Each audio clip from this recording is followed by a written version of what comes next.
The millionaire's son never talked until the new black maid did the impossible. No one knew why little Liam never spoke. At just 3 years old, little Liam was a puzzle to everyone in the sprawling Belmont estate. He had learned to walk, but never to speak.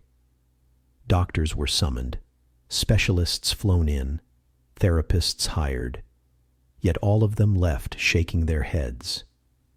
There was no physical ailment, no developmental delay, only silence. Ethan Belmont, his father, was a sharp and formidable businessman in his early 40s, commanding boardrooms with ease.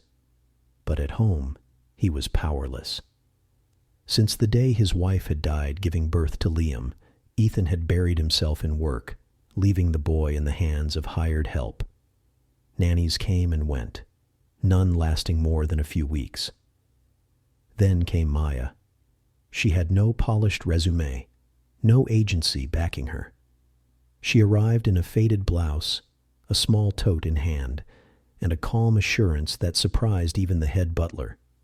She was quiet, respectful, and black. Ethan hadn't cared about her race, but he had no expectations either. "You've worked with children?" he asked, not looking up from his laptop when she first walked in.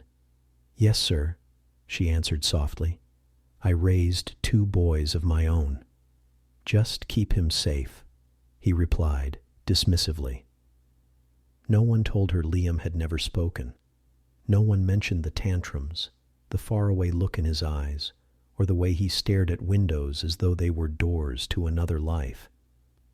But Maya noticed. She didn't push him to talk or fill the quiet with chatter. Instead, she observed. She saw how his fingers tapped when he was nervous, how he turned away from eye contact, and how his small frame tensed at sudden touch. She moved gently, humming the soft melodies of her childhood, songs her grandmother had once sung when the world felt too heavy. Liam didn't run from her. He didn't speak either, but he listened. 3 days passed, then 5, then 10.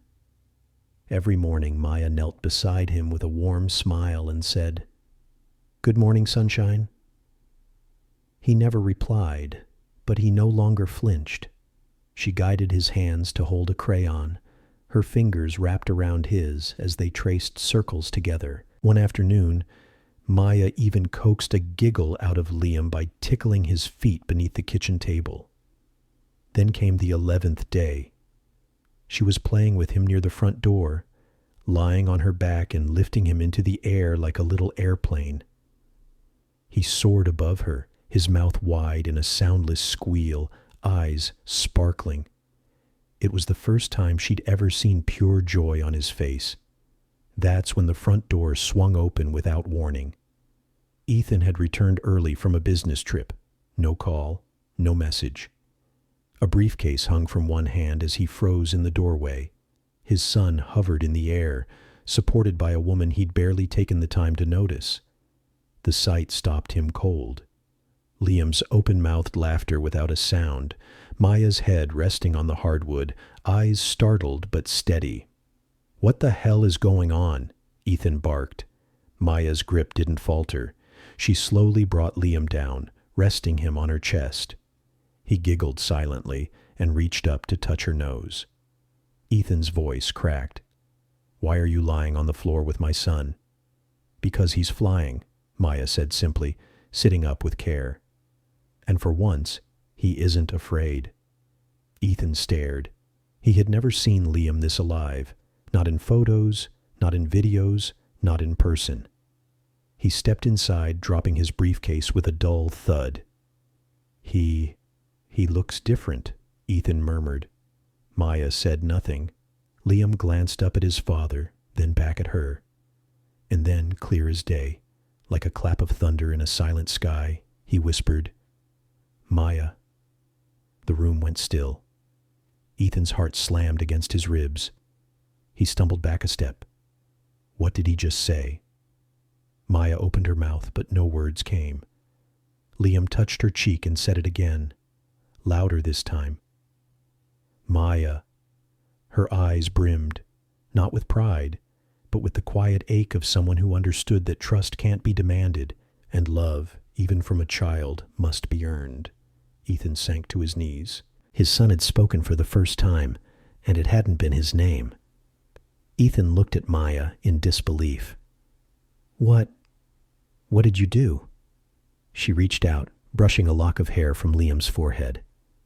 "I listened," she said softly. "That's all." And for the first time in years, Ethan Belmont had no words. He remained on his knees, afraid the ground beneath him might give way if he moved. His son, his Liam, had spoken, and not to him, not even his name. "Maya," Liam repeated, this time quieter, as if it were a lullaby he'd been keeping safe inside all his life. Ethan's lips trembled.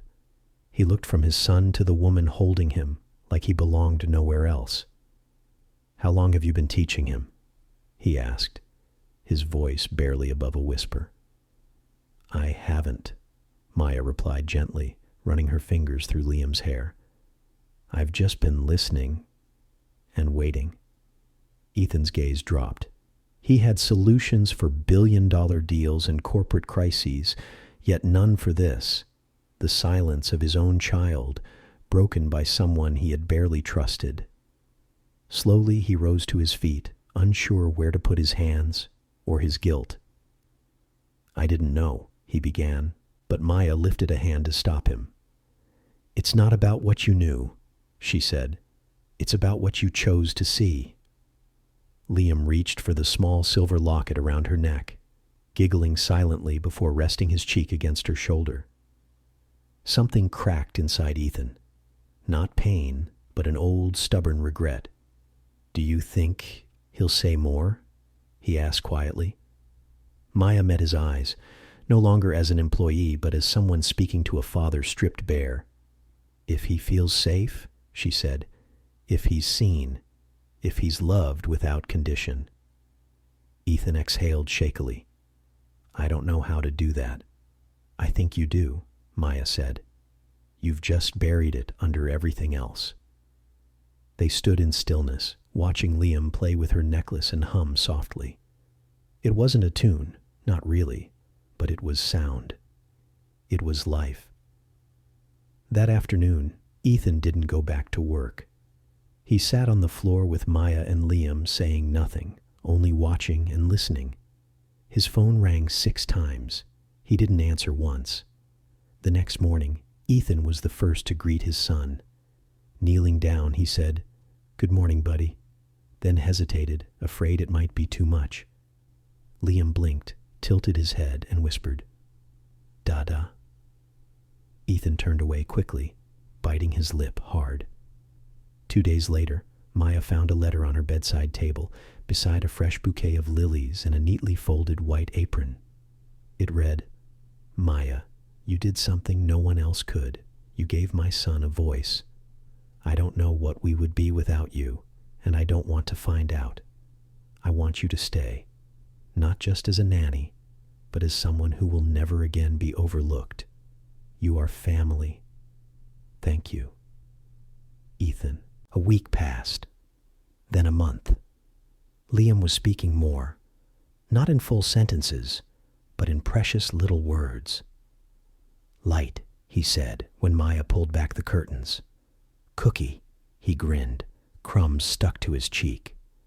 And one night, when Ethan tucked him in for the very first time, Liam pulled his father's hand close and whispered, "Love you." Ethan cried quietly in his room that night. Maya never bragged, never claimed the credit. She simply kept doing what she had always done, listening, holding, seeing. One evening they sat on the back porch, watching Liam chase bubbles against a golden sunset. "I didn't believe in second chances," Ethan said at last. Maya's smile was faint but sure. "Children give them every day." He looked at her, really looked, not as a maid, not as someone beneath him, but as a person who had changed everything. "Maya," he said slowly, "why did you take this job?"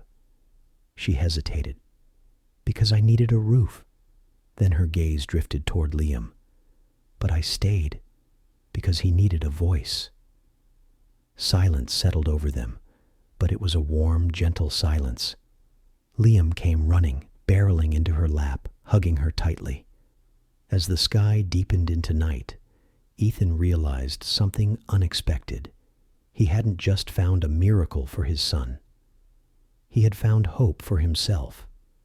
If you enjoyed this story, don't forget to give it a thumbs up and hit that subscribe button for more emotional, dramatic, and unexpected tales. And let us know in the comments, where in the world are you watching from? We love hearing from all of you.